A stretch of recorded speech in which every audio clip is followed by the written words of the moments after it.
Good evening and welcome to another Newsmaker Live. I'm Clinton Reynolds. Thank you so much for joining us this evening.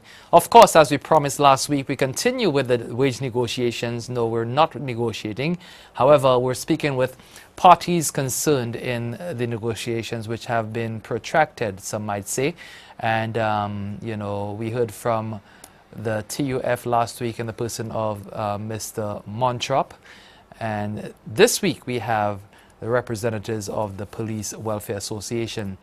Some members of the Trade Union Federation have described them as traitors and Judases in, not in public though, not in public, but the fact that they have accepted the government's offer of 4% did not sit too well with the Trade Union Federation. Now we are hearing that a number of the public sector unions have indeed accepted the government's offer of 4%. The latest unions to accept, the teachers, led by Julian Monrose, who is also the head of the TUF, and also the fire service headed by Shane Felix. Now, just before we go into our discussion on wages, a couple of things, I had to rush up a short while ago into secondary school sports going on at the George Odlum Stadium in Vieux Fort. And I think it's a good idea that they have extended the meet to 3 days, so Monday, Wednesday, and Friday. However, the organizing is not up to par, and I think that the authorities, whoever is concerned and responsible, needs to take a serious look at it. I left Vieux Fort at 7 o'clock this evening, and you're looking at school children. The meet was still going on, the second day of the meet. So this is something that needs to be looked at very seriously. But the highlight, or the low light for me, was the fact that in the staging area for the 4x400 meter relays, in pulls up a hearse, because as you all are aware, the George Odlum Stadium does not only function as a sporting facility but also as a hospital since the destruction of St. Jude's a few years ago. And I could only imagine how traumatic that would have been.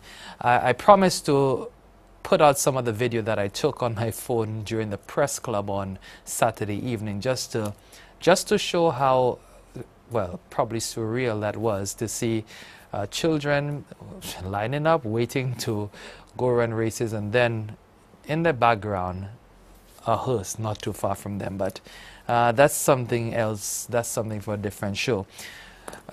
Another point that I wanted to bring up here is an IMF report.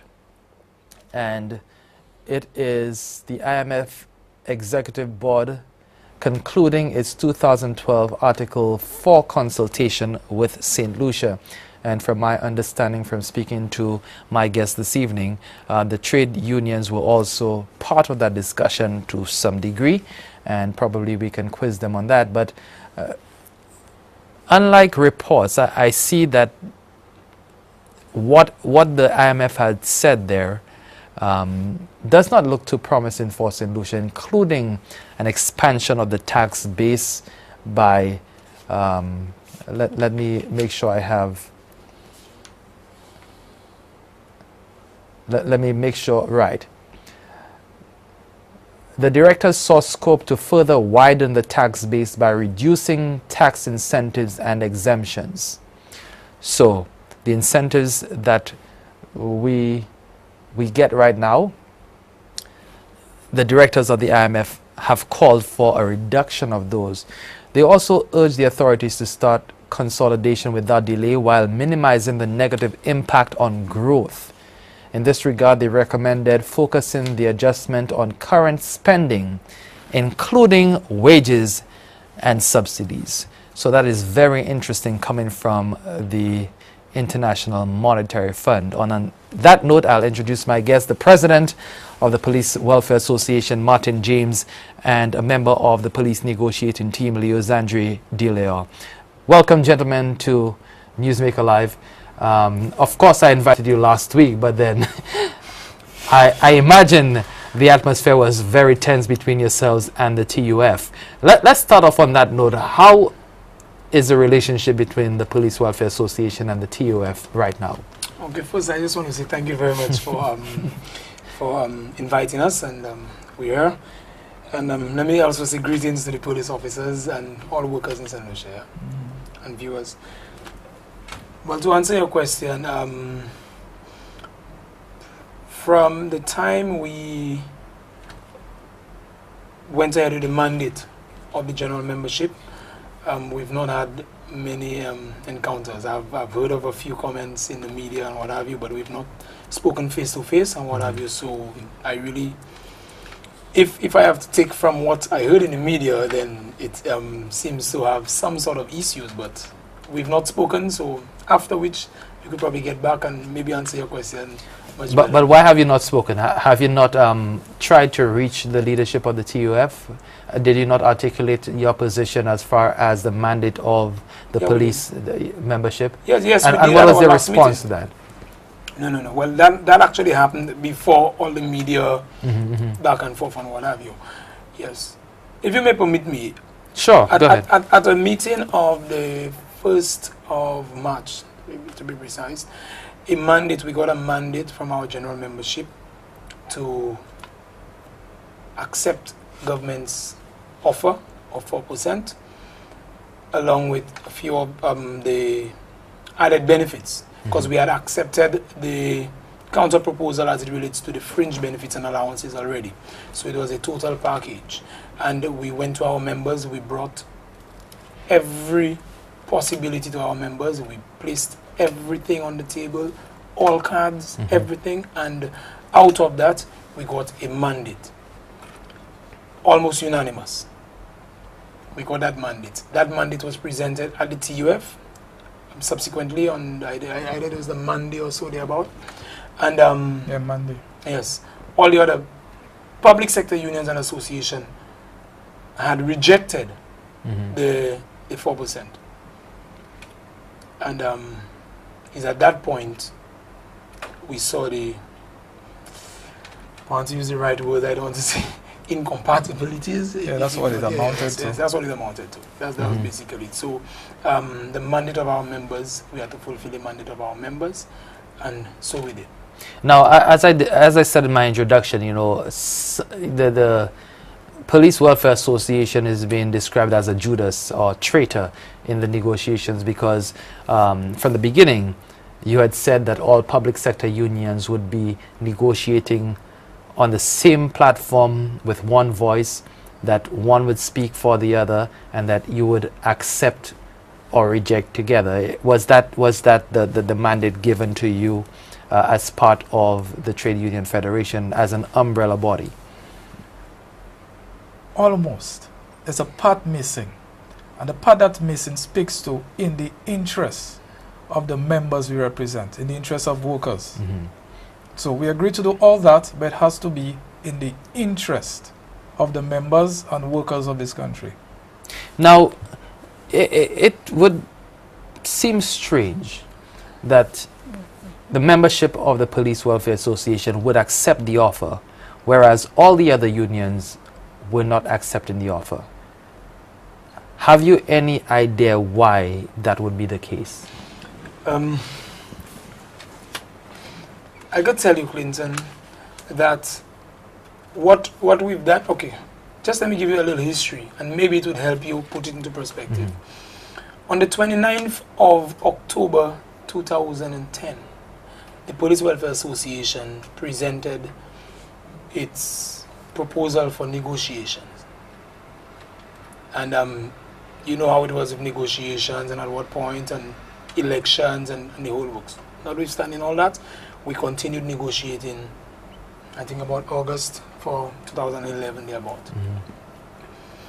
And we got to a point where negotiations, we were very not persistent. We stuck to our mission, which was to fulfill and to get the best possible benefits for our members. But you know, it's a negotiation process. You may not get all what you want, but the maximum that you could get, all what you could get, you go for it. And you have to be fair. We're at this point now where our allowances represent a very high percentage of our take-home pay. We have two components. We have the salaries, the basic salary, and the allowances and fringe benefits. And every public sector union and association have that same, it's available to them to present for whatever benefits they want for their members. We have negotiated. We did not get all the amounts that we wanted in our benefits, but at the time when we brought it to our members felt that it was a decent sell, and we bought into it. And we had the other aspect of the salaries, which we were negotiating collectively. But as I said to you earlier, we were at a point where there was some incompatibilities, and what supersedes what. But within the TUF, I mean, we're dealing with the same class of workers. We're dealing with public servants. Yes. You all are public servants. What I'm trying to get to is, why would your members see at that point the need to accept the offer as presented by government when all the other unions, the membership decided? I mean, I'm saying if something is presented to me that makes sense and I accept, if I were with another union, then, and you guys are meeting together and discussing the same things, there would be no reason for me to reject. Okay. If I may, we would not have not gone to all the other members' meetings and what have you, but at our meetings, what we do, we present every single thing. So everybody is quite versed with all the facts, all the risk involved, ramifications, and the works. So our members are properly informed. I'm not saying that to say that the other members were not adequately informed, but if, to answer your question, we did what we have to do to educate our members to the T. So I guess they made an informed decision. Is at that point we got that mandate from our general membership and what have you. Now, why did they accept it? Why did you encourage your members to accept that offer at that point? Okay, I probably would not put it that way, but I encouraged them. What I did, I really discussed all the possibilities beside we debating the information that was shared. We really discussed it at length. I reasoned with them, allowed them to ask questions, allay some of their fears, and painted the picture as it was. And I was confident, okay? I was confident that given the discussion that ensued, they would have done the right thing. And that's what they did. And to further respond to the question you put, that was the long and short of it. The purpose for going to our members on that Friday emanated from a meeting we had at the TUF level. Okay? There was a debate there. Based on what was at risk, we indicated that no. Just like countries, when they have to consider pursuing particular directions, they may decide, okay, we need a referendum for that. Whether you want to change your head of state or change some aspect of your constitution, we think this is serious enough, let's take it to the members, let's have a referendum. We were at that point at the TUF. We need to take it to the members because of the risk involved going forward and the likelihood of accruing losses. What risks are you referring to specifically? Okay, based on the information we had at that point, if we did not go to our members, share the information, allow them to make a decision, we can't foresee, or we could have foreseen back then, that we run the risk of losing the 4% that's presently being offered. Okay? Our allowances, every time a month passes, we lose that allowance that could have been paid to our members. And allowances are not paid retroactively.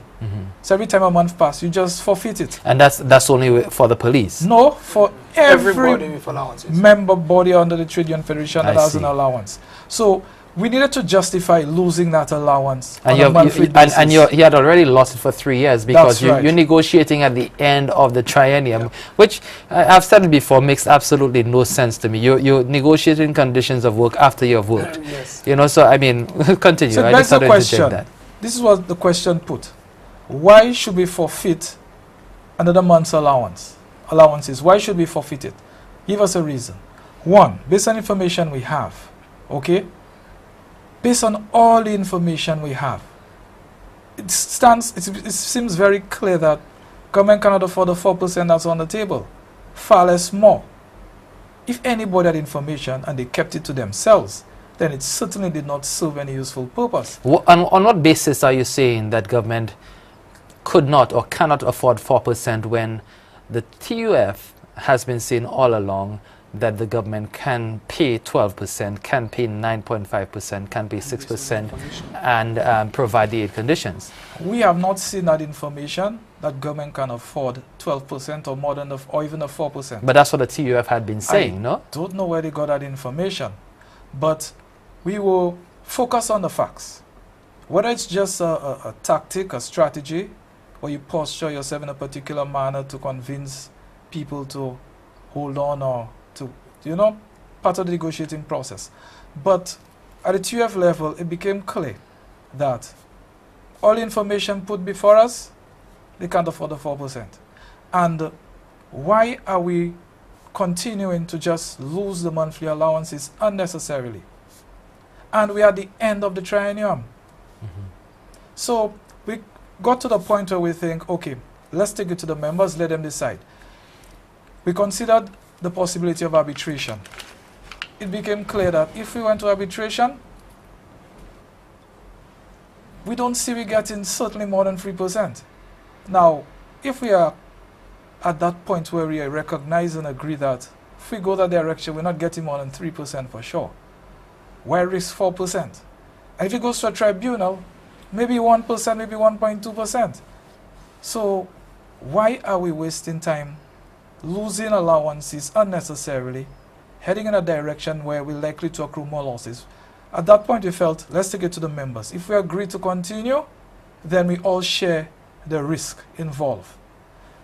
So we went out to our different bodies to bring to them all the facts, the risk, everything that we are aware of, to share it with them.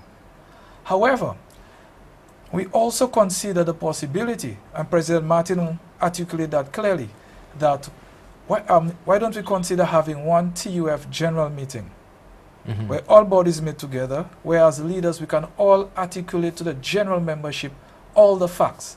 That brought some comfort to us because we believe that we would be in a position to ensure that all workers of this country get all the facts. And what was the response to that proposal? President is there, he can articulate that clearly to you. No, it probably had not reached its time. Basically, the response was, we are not ready for that.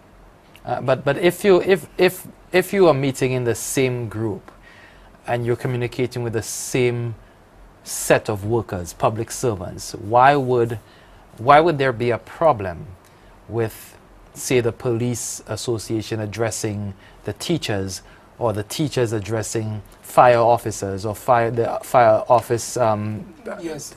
addressing civil servants? Yeah. What would be the great issue there? But the whole intention and what we were trying to achieve is the TUF has its executive, whilst we form part of the general council of the TUF, it has its executive. And what I think we would have achieved much more as a body had we had one meeting. It has happened in the past, it was not anything new, so we tried it 1 week, tried it 2 weeks, wasn't happening, tried it again and keep bringing it up. It just fell on their face, so they thought that the individual members, it would be they have issues that are specific to the individual members, and I quite agree. But it actually brought us to where we're at.